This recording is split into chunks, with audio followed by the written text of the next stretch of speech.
welcome to yet another episode of The Compassionate Couch, your program, your favorite program, where you're going to be tackling different issues that affect us in society. So as usual, I'm not riding solo. We do have in the house our resident occupational therapist, Miss Adiola Majita Waera. Welcome to the program. Oh, thank you. Thank you. Thank you. All right, so we're back again, Maji, and then last week we did touch on a whole lot of stuff. Yes. We did talk about mental health. We did talk about mental illness. We did talk about challenges people, that people are facing in society. But then there's one thing that we didn't mention, that we didn't really, tackle. That is you. You didn't really tell us about you. Okay, so we need you to at least, give us a bit. Tell us about Maji, I guess. All right. So Marjorie is one of the simplest people that you ever meet. What you see is what you get. There's nothing hidden behind anything. So I am a 26-year-old woman, young lady. Oh, okay. And I'm turning 27 in December. All right. Yes. I'm really passionate about. What do you need other demographics before I move to my passions? Well, maybe that would help. Which demographics would you need?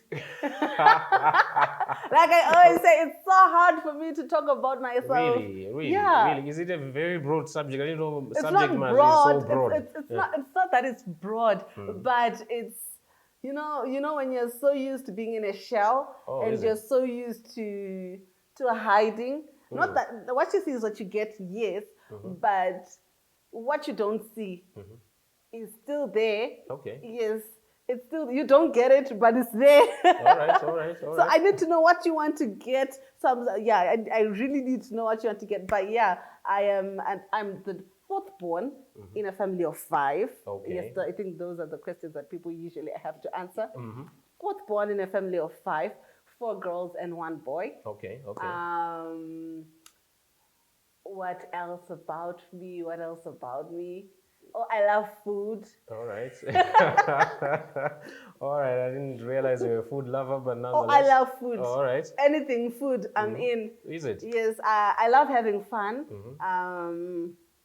If it's fun, if it's appropriate, I'm there. You there? Yes, I'm definitely there. And I'm very loud. Is it? And and usually I am a very soft person, actually. Oh, okay. Yeah, I'm very soft. What else would you want to know about me? Oh, yes. I am also a mother of 1. Is it? Yes. All right. I didn't know that. I didn't know that. Ooh, like I said, most people don't know that when I post who is it, even though I say the love of my life, people don't know. People just assume that he's not mine. Okay. But he is mine. I do talk about him a lot, actually, and I do a lot of things for him. I'm actually quite a weird mom, if you ask me. Yeah. You wonder. I'm just imagining. No, I'm a very weird mom. If you actually want to ask me about it, like today, people were laughing at me because when I was on lunch or on my break, I would just go sit maybe in a corner and start knitting. If you ask me what I was knitting, I will tell you it would have been easier for me to buy what I was knitting. Okay. Why I was knitting? Oh, it's my son's birthday on Sunday. This Sunday. Is it? Yeah. So, all right. Let me start with a funny story. No. So what happens, right? What actually happened, right? So I was involved in an accident. So I was like, you know what? I'm not gonna drive to Mutare for my son's birthday.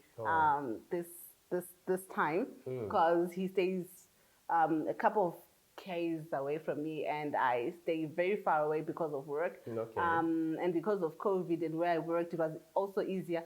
And I'll also tell you why it was easier for him to be with my mom where he's staying. So what happens, right? Wow. Proud mama. Of course, we can already see that the love is already oozing, man. You can't even contain yourself right now. Huh? All right, all right, all right, all right, all right, all right. Let me be serious. So what happened, right, is I called my mom, right, in the morning. I usually call my mom around 5, 6 while I'm getting ready to go to work. So I called my mom, and then my son picks up the phone and he's like, "Hi, I'm now ready. I have some type of clothes that I have that I want to show you on my birthday." And here I am thinking, wait, I'm coming to your birthday. Like, who said I'm attending your birthday? Okay. Or I've never missed any one of his birthdays. Is it? So he knows that if it's my birthday, I am there. Like, I am there. So the last time we had a theme and it was Lego City. Then he says, and this time I want a cake with the theme of Ultrabot. I'm like, Ultrabot? I go on Google and I'm searching. I'm thinking, okay, Ultrabot is a cartoon. So I actually need to find what? Ultrabot, right? I try to find Ultrabot. There is nothing. There are 50,000 different types of Ultrabots that are there. And I'm like, Mom, okay, fine. I am taking screenshots of what I find. And then you actually have to tell me which Ultrabot he's talking about, lest, you know. Let's mess the whole thing up. Exactly, and he's disappointed, you know, and this, I only get one chance. All right. Oh, not really, but you know what I mean. So we sent the robots in, and all the robots were rejected. Do you know what Ultrabot is? It's not Ultrabot. It was Archibald. And I'm like, Archibald, okay. Archibald is a chicken. Oh, okay. Who wears a brown sweater that's very itchy? Oh, so when he said this, I was like, this is the one who wears the sweater and it's so itchy, right? So it was, so like I was like, oh, okay. I then go on Google, I find Archibald, and then I start actually trying to watch the cartoon to see, okay, well, what does Archibald do? Who is Archibald, right? And as I then go about it, I'm like, oh, okay, it's a chicken. And I remember I learned how to knit while I was in grade 5. Is it? Yes. You know, when we did home economics and stuff like that, but I never used the skill after that. All right. So I was like, you know what? I need to start knitting for. So I was like, you know what? I need to go and find. Actually, need to go and find the materials that I need. You know, the soft plush material, so that in the inner plush. Soft things. I'm forgetting the name of the soft things that you put inside, but I actually have them in the car. Wow. Yeah. So I was like, you know what? I need to buy. But I actually need to make the sweater because there was emphasis on the fact that the sweater was made of wool and the sweater was itchy. Yeah. Okay. So I was like, okay, I actually need to make a little sweater and try to make the little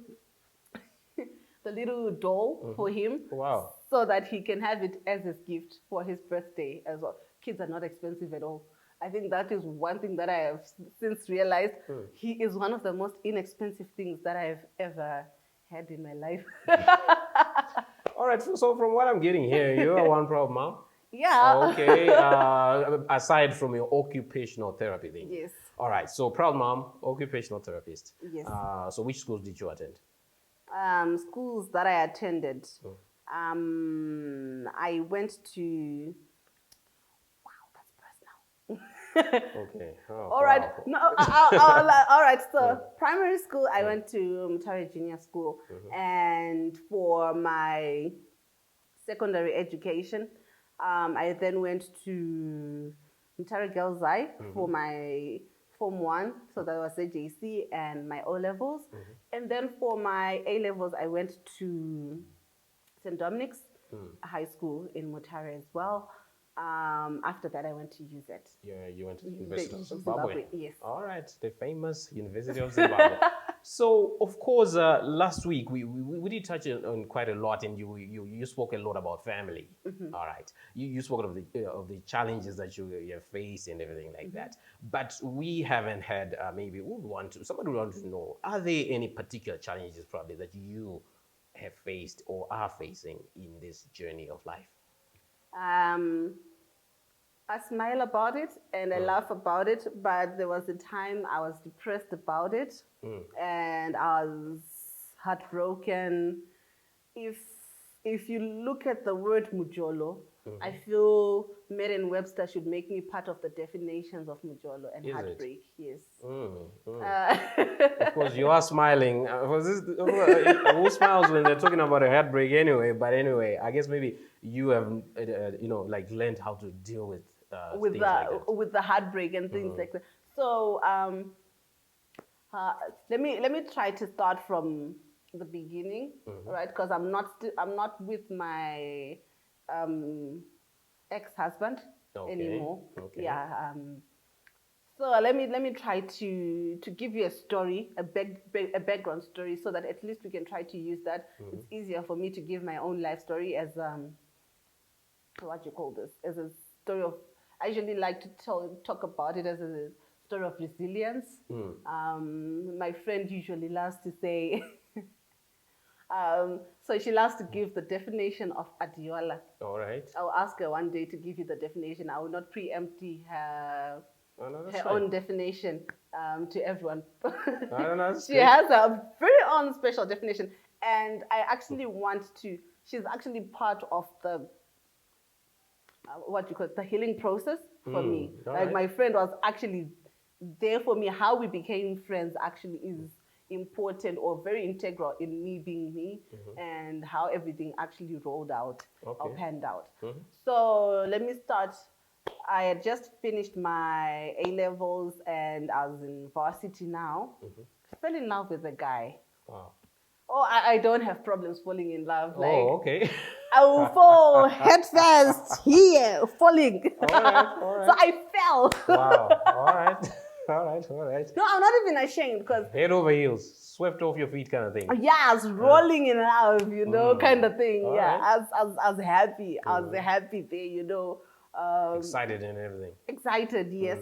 So, I'm not, yes. So as we've then later moved on, he then proposed, said, let's get married. We got married, the whole enchiladas, we did everything. Then after we got married, I'm not gonna put the blame. I'm telling the story from my point of view, of course. Right? I am not saying he's to blame. Obviously, I had my part in this whole thing, right? Sure. But I'm gonna say it how I remember it. From your own point of view, yes, from your vantage point. Exactly. So what then happened is approximately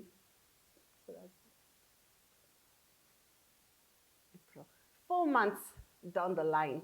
Yes, actually I had to count 4 months down the line. I remember, okay. It's actually been long since I actually talked about it.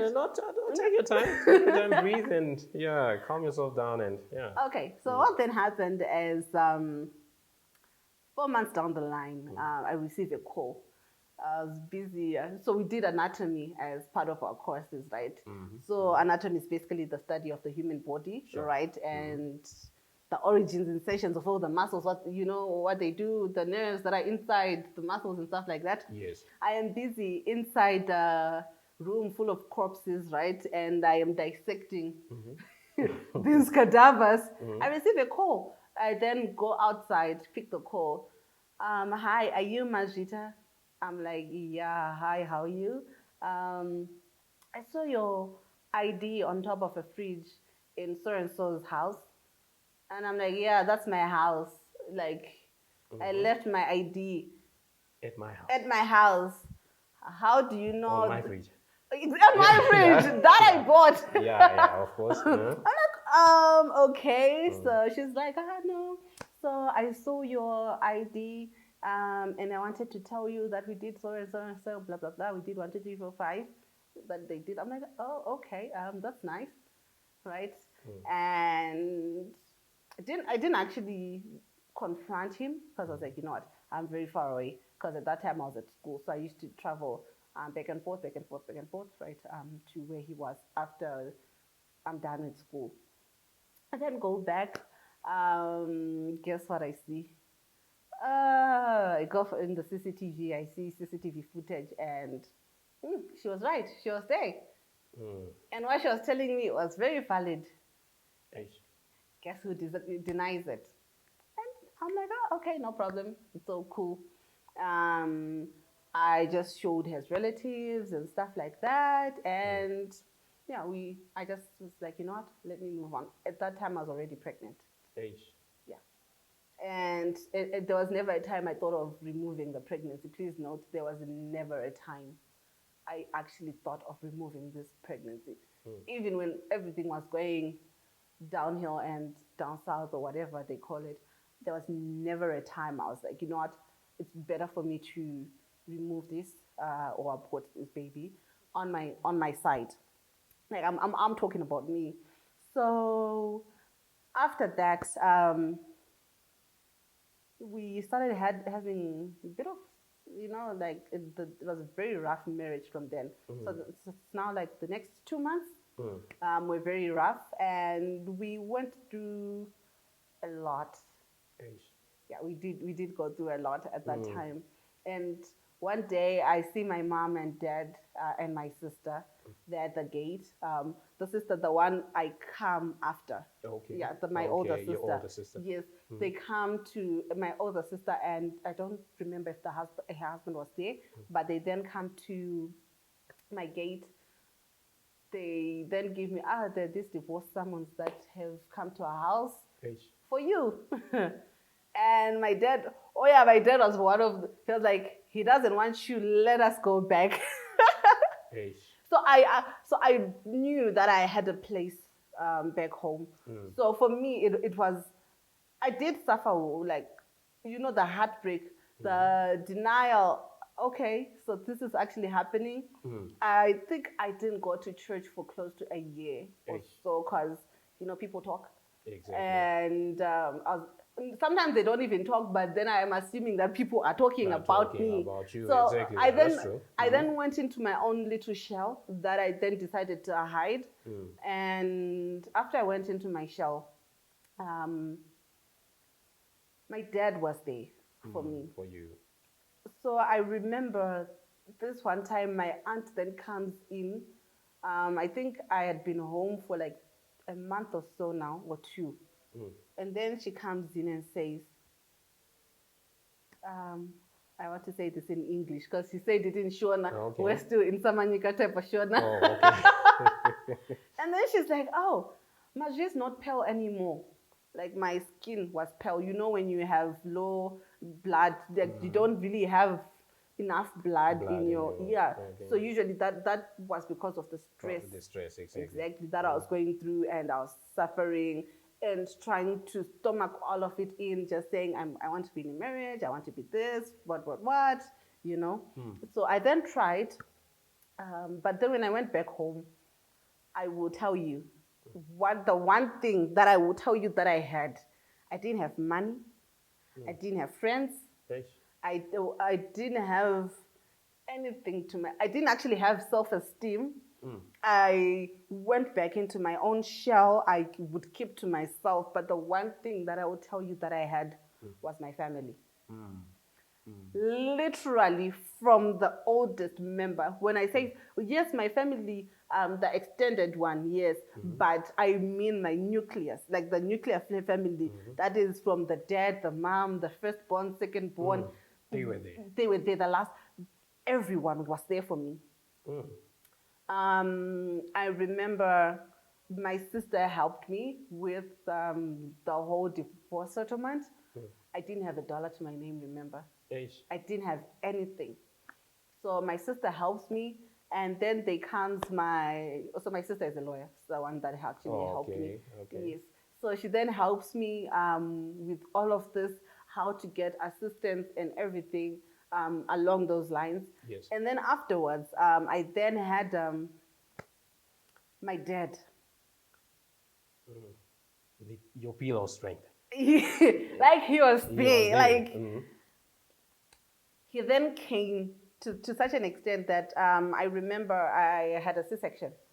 I gave birth through C-section, and after that I left. I think I was with him for a few weeks or so, and then I had to go back to school because my dad told me point blank, you do not have to depend on anyone. You can do it. I have a background of my my grandmother.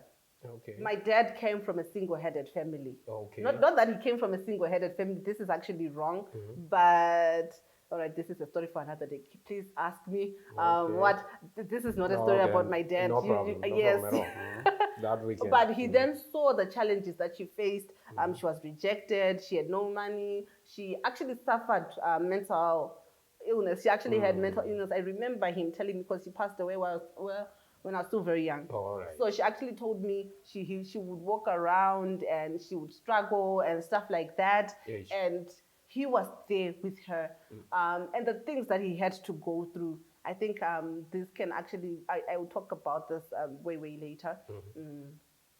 The challenges that are actually faced by children who come from single-headed families. Yes. So for me, I had my dad, who was my role model. And we tried to, they tried to help me. And they helped me when it came to my finances. Every little cent that I had, they would help me. Maji, I think it's also good if you have a role model who is good with those things. Find someone who's actually good in handling or solving those situations. So my mom and dad were actually quite good when it came to actually handling these situations. Maji, this is what you do. Try to find one. Don't buy 1, 2, 3, 4, 5. Do 1, 2, 3, 4, 5. Right? This would actually help you.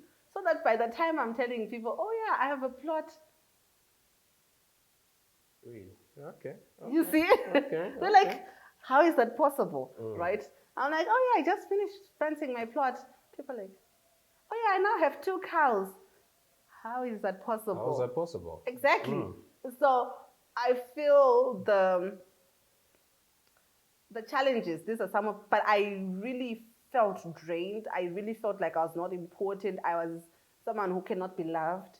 I felt I really went through so many financial problems that I really struggled. Like, I remember I would go to school, and I also struggled in my education. Because the time I found out that he was doing what he was doing, I had an exam.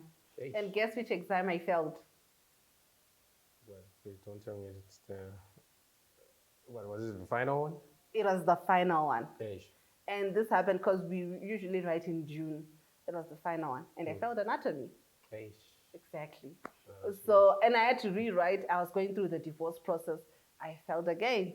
I had to repeat a year. But I strongly feel I tried to look at the positive. Remember the last time I talked about the negative pathways that you create for yourself? Yes. I then tried to create a positive pathway. And this is where I actually found my friend. We are still friends for, I think, now 7 years. 7 years. 7 years, yes. We're still very, she's not even in Zim right now, but we're still very, the relationship is so strong, yeah.